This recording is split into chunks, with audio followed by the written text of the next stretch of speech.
तो एक प्रॉब्लम है जो बहुत सारे लोगों को आता है कि उनसे स्ट्रेट लाइंस ड्रॉ नहीं होती है। आप विश्वास नहीं करोगे, आज ही मैं सोच रहा था जब मैं वीडियो बना रहा था कि मुझे एक ऐसा वीडियो बनाना चाहिए जिस पे मैं बता पाऊँ शॉर्ट में कि किस तरीके से आप अपनी स्ट्रेट लाइन को इम्प्रूव कर पाएंगे। तो अभी आपने पूछा है ये क्वेश्चन, तो अच्छी बात है, ये आप लोग को यहीं पे पता चल जाएगा। तो इस चीज को इम्प्रूव करने के लिए आपको एक ऐसी कॉपी चाहिए जिसमें ऑलरेडी लाइंस होती है, ठीक है। इस कॉपी में आपको क्या करना है, अगर आपको वर्टिकल लाइन इम्प्रूव करनी है तो आप कॉपी को इस तरीके से रखेंगे और आपका टारगेट होगा कि आप इस लाइन के ऊपर इस तरीके से लाइन को ड्रॉ करेंगे, फिर दूसरे लाइन के ऊपर, ऐसे करके आप 5 मिनट तक हर लाइन के ऊपर ड्रॉ करेंगे। तो यहाँ पे क्या होगा ना, ऑलरेडी एक लाइन है तो आपको क्लियरली पता चल जाएगा कि आपकी लाइन सीधी जा रही है या नहीं जा रही है, और आपके पास एक रोड मैप भी है कि आपको किसके ऊपर लाइन ड्रॉ करना है। लेकिन हम यहाँ तक नहीं रुकेंगे, हमारा हमेशा टारगेट होता है कि हम चीज़ों को स्टार्ट करें बिल्कुल बेसिक से और धीरे धीरे उसको इम्प्रूव करें। जब आप लाइंस के ऊपर लाइंस ड्रॉ कर लेंगे तब आपको क्या करना है, इन लाइंस के बीच में जो गैप है ना, आपको वहां पे लाइन ड्रॉ करना है और कोशिश करना है कि ये लाइन सीधी हो। अगर आपकी लाइन ऐसे हो रही है तो ये सीधी नहीं है, आप भी देख के इसको आसानी से पकड़ सकते हैं कि मेरी लाइन सीधी नहीं हो रही है। तो आपका टारगेट क्या होना चाहिए कि आप जब भी लाइन के बीच में लाइन ड्रॉ करें तो वो बिल्कुल सीधी आए, दोनों लाइन में रहे, बिल्कुल बीचों बीच ड्रॉ हो। ऐसे आप वर्टिकल प्रैक्टिस कीजिए। इसी चीज को आप अगर हॉरिजॉन्टल लाइंस आपको इम्प्रूव करना है तो आप कॉपी को ऐसे रख दीजिए और फिर आप सेम चीज हॉरिजॉन्टल वे में प्रैक्टिस कर सकते हैं। आप यहाँ पे छोटी छोटी लाइंस या बड़ी बड़ी लाइंस दोनों ही प्रैक्टिस कर सकते हैं। फिर आप उन लाइंस के बीच में भी ड्रॉ करके प्रैक्टिस कर सकते हैं। अगर आपको डायगोनल लाइन प्रैक्टिस करनी है तो आप कॉपी को इस तरीके से रखिए, लेकिन आपको सिर्फ कॉपी को मूव करना है जब जैसा प्रैक्टिस करना है। आपको खुद को मूव नहीं करना है, आप यहीं बैठेंगे, आपको सिर्फ अपना हाथ रोटेट करना है।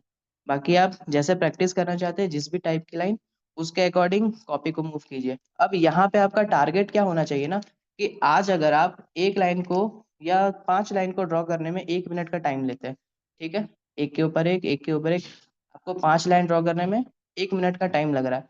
तो आपका टारगेट है ना कि इस चीज को मैं फास्ट करते जाऊं टाइम के साथ, यानी कि जो मेरा लाइन बनाने का स्पीड है वो इंक्रीज होते जाए टाइम के साथ। वो जितना फास्ट होगा उतना ज्यादा लाइन जो है स्ट्रांग दिखेगा। तो अगर आप स्टार्टिंग में बहुत स्लो लाइन ड्रॉ कर रहे हैं कोई बात नहीं, लेकिन आपके अंदर ये टारगेट होना चाहिए कि धीरे धीरे मुझे अपना फुल पोटेंशियल यूज करना है और इस लाइन के ऊपर मैं स्पीड में लाइन ड्रॉ कर पाऊँ।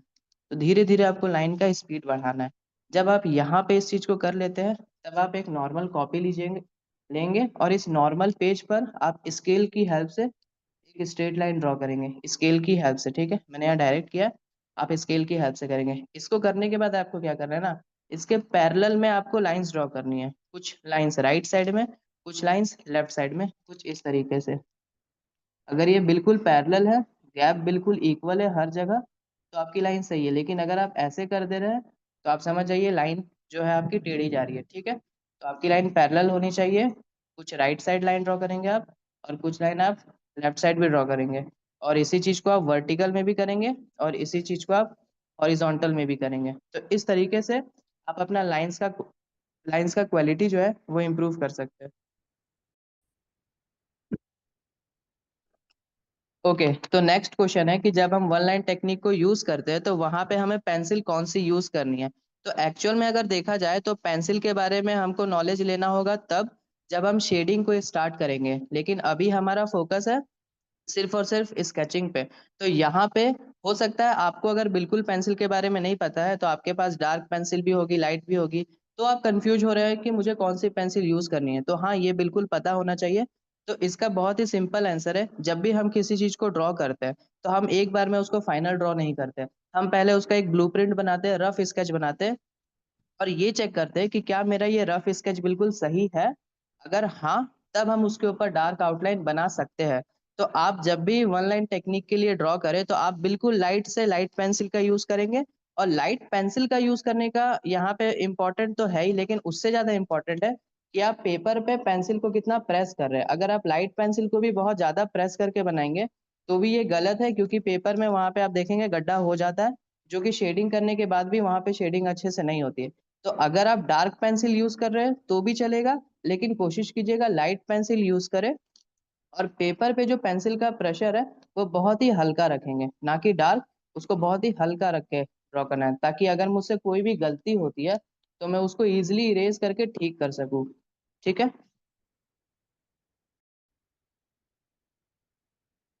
तो अगला जो क्वेश्चन आया था वो ये है कि मुझे कर्व लाइन ड्रॉ करने में प्रॉब्लम होती है, जो कि बहुत ही जाहिर सा क्वेश्चन है, क्योंकि स्ट्रेट लाइन तो बहुत लोग ड्रॉ कर लेते हैं, स्ट्रेट में ज़्यादा प्रॉब्लम नहीं होता है, लेकिन प्रॉब्लम तब आती है जब वो कर्व लाइन को ड्रॉ करते हैं।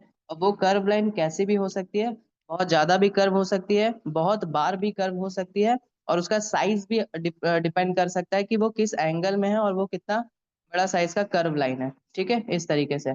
तो इसका प्रैक्टिस कैसे करें, जैसे लाइन प्रैक्टिस तो मैंने बता दिया है, तो अब आते हैं कर्व लाइन की प्रैक्टिस कैसे करें। मैं जो भी बताने वाला हूँ ना, उसको आप तीन अलग अलग लेवल पे प्रैक्टिस करेंगे। एक लेवल होगा स्मॉल लेवल, एक होगा मीडियम लेवल, और एक होगा बिग लेवल। तो सबसे पहले एक सिंपल है, एबीसीडी में जो बी आता है हम वो लिखेंगे कुछ इस तरीके से, और इस बी में हम यहाँ पे कर्व लाइन ड्रॉ कर दें। तो आपको कोशिश करना है कि आप इसमें रिपीट करके कम से कम 10 बार 15 बार यहाँ पे कर्व लाइन को ड्रॉ करें, फिर यहाँ पे भी करें, और इस साइड भी करें, और वही कर्व लाइन को इस साइड भी करें। ये जितना ज्यादा होगा उतना ज्यादा आपका हैंड का जो मसल्स है ना वो फ्री होगा। और बात चाहे स्ट्रेट लाइन की हो या कर्व लाइन की हो, जितना ज्यादा आपका हैंड फ्री होगा उतना अच्छा आप लाइन ड्रॉ कर पाएंगे। तो ये जो मैंने बनाया ये एक मीडियम साइज का बी है।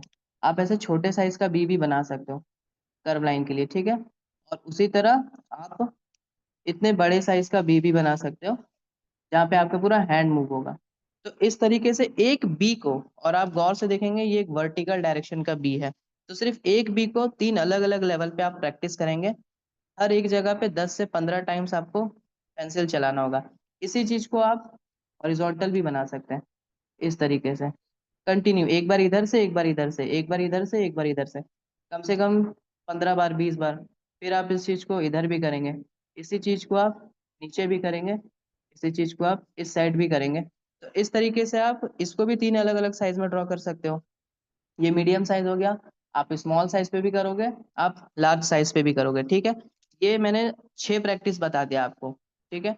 इसके बाद और भी है, मैं जितनी भी चीजें बता रहा हूँ आप जितना हो सके उतना इन चीजों को प्रैक्टिस कीजिएगा। बी के बाद एक आता है 8। ये 8 को ना आपको ऐसे कंटिन्यूअसली लिखना पड़ेगा। ये मीडियम साइज है। यहाँ पे एक बार मेरा डायरेक्शन देखिए, मैं इस डायरेक्शन में ड्रॉ कर रहा हूँ। ठीक है, इधर आ रहा हूँ। इसी चीज को मैं अपोजिट डायरेक्शन में भी ड्रॉ करूंगा। और ये जो 8 है ये मीडियम साइज का है और वर्टिकल है। इसको आप स्मॉल और बिग साइज पे भी ड्रॉ करोगे कुछ इस तरीके से। जितना ज्यादा ड्रॉ करोगे उतना ज्यादा हैंड फ्री होगा। ठीक है। और इसी चीज को आप वापस से वही हॉरिजॉन्टल में भी कर सकते हो। तो जब आप ये करोगे तब आपको खुद पता चलेगा कि आप कौन सा लाइन कर पा रहे हो, कौन सा नहीं कर पा रहे हो। तो आप फिर इसको भी प्रैक्टिस करोगे अलग अलग डायरेक्शन में, तीन अलग अलग साइज में। फिर आप सर्कल भी प्रैक्टिस कर सकते हो इस तरीके से। एक जगह आपको रिपीट करना होगा, आप दो अलग अलग डायरेक्शन से भी ड्रॉ कर सकते हो। तो जब आप इस तरीके की लाइंस बहुत बार ड्रॉ करोगे, बहुत बार, तो आपका हैंड ऑटोमेटिक इस चीज से अवेयर हो जाएगा। जैसे कि आप बचपन में जब लिखते थे एबीसीडी, सीख रहे थे, तब क्या आप एबीसीडी तुरंत लिख पाते थे? नहीं। वर्ड लिखना तो बहुत दूर की बात है, आप सिंगल लेटर भी लिखने में स्ट्रगल करते थे। लेकिन आज आपने जब इतनी प्रैक्टिस कर ली है लिखने की, तो आप आंख बंद करके भी लिख सकते हो कोई वर्ड, लिख सकते हो बिल्कुल। क्यों? क्योंकि आपके माइंड ने, आपके हैंड ने उस चीज को इतना बार प्रैक्टिस किया है कि अब आपके लिए वो इजी हो चुका है। तो ड्राइंग में भी कुछ वैसा ही है, आप जितना कर्व लाइन ड्रॉ करने का प्रैक्टिस करते जाओगे उतना वो आपके लिए इजी होते जाएगा। और आप जितना ज्यादा बनाओगे उतना ज्यादा आप इजिली बना पाओगे उस चीजों को, क्योंकि सीधी बात है वो चीज आपके सबकॉन्शियस माइंड में चला जाएगा। आपको बहुत अच्छे से प्रैक्टिस हो जाएगी, हैंड के लेवल पे भी, माइंड के लेवल पे भी। ठीक है, ये तो ये इंटर कनेक्टेड है। अभी हमने जो नया टॉपिक अब हमें सीखना है वो है सेंटर पॉइंट टेक्निक। और आपको जैसे कि बताया कि जितने भी नेचर में नेचुरल हो या फिर आर्टिफिशियल ऑब्जेक्ट हो जो कि सर्कुलर फॉर्म में होते हैं, फिर चाहे वो मंडाला हो या रंगोली ड्राइंग हो, उसमें जो चीजें होती है ना वो इक्वली डिस्ट्रीब्यूट होती है हर डायरेक्शन में। ठीक है। तो उस चीज को आप सही से कैसे ड्रॉ करोगे, ये टेक्निक उसी के ऊपर वर्क करता है। और देखा जाए ना तो इस टेक्निक के अंदर भी वन लाइन टेक्निक यूज होता है। अगर आप ऑब्जर्व कर पाएंगे तो अच्छी बात है, नहीं तो फिर मैं बता ही दूंगा। तो हमने एग्जांपल लिया था एक सन ड्रॉ करने का। तो सन बनाने के लिए ये तो कॉमन है कि आप एक सर्कल ड्रॉ करेंगे। ये छोटे साइज पे भी हो सकता है, बड़े साइज पे भी हो सकता है। अब आप लोग क्या करते होंगे ना, सन के लिए सर्कल ड्रॉ करने के बाद आप लोग जो लाइंस है वो डायरेक्टली यहाँ से ड्रॉ करते होंगे, आउटर लेयर से। ऐसे सन के आउटर लेयर को क्या बोलते हैं, कोरोना। तो ठीक है, आप लोग यहाँ से लाइन को ड्रॉ करते होंगे, जो कि वही गलती है। ठीक है, सेंटर पॉइंट टेक्निक का मतलब ये है कि जब एक सर्कल बनता है तो आपको उसका एक सेंटर सेंटर ढूंढना है। और अब जितने भी लाइंस बनेंगी ना, वो इस सेंटर से ही बनेंगी। मैंने स्केल का यूज इसलिए करने बोला क्योंकि आपको समझने के लिए स्केल यूज करना है, लेकिन बाद में आपको स्केल का यूज नहीं करना है, धीरे धीरे इसको अवॉइड करना है। और जिनसे बिल्कुल भी नहीं होता वो स्केल का यूज करेंगे। अब देखेंगे कि अगर मुझे एक रेज यहाँ ड्रॉ करना है, तो मैं कभी भी उसको ना यहाँ से ना बना करके सेंटर से ऐसे ड्रॉ कर सकता हूँ। लेकिन हाँ, इसके लिए मेरी लाइन सीधी होनी बहुत ही ज्यादा जरूरी है। अगर आपकी लाइन टेढ़ी है तो आप ये टेक्निक पे वर्क नहीं कर सकते। आप सीधी लाइन ड्रॉ कर पाते हैं तभी आप इस टेक्निक को यूज कर पाएंगे।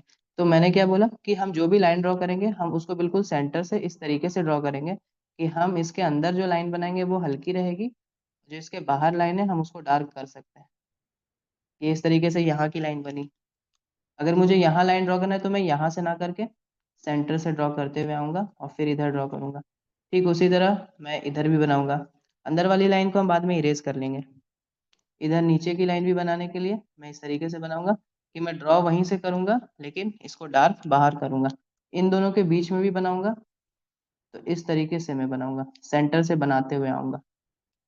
ठीक है, यही मेरा टारगेट है कि मेरी लाइन सेंटर से बनते हुए है। अब जिसकी लाइन टेढ़ी है वो नहीं कर सकते। जैसे कि अगर आप ऐसे लाइन बना रहे हो तो ये आप देख सकते हो लाइन ही टेढ़ा है।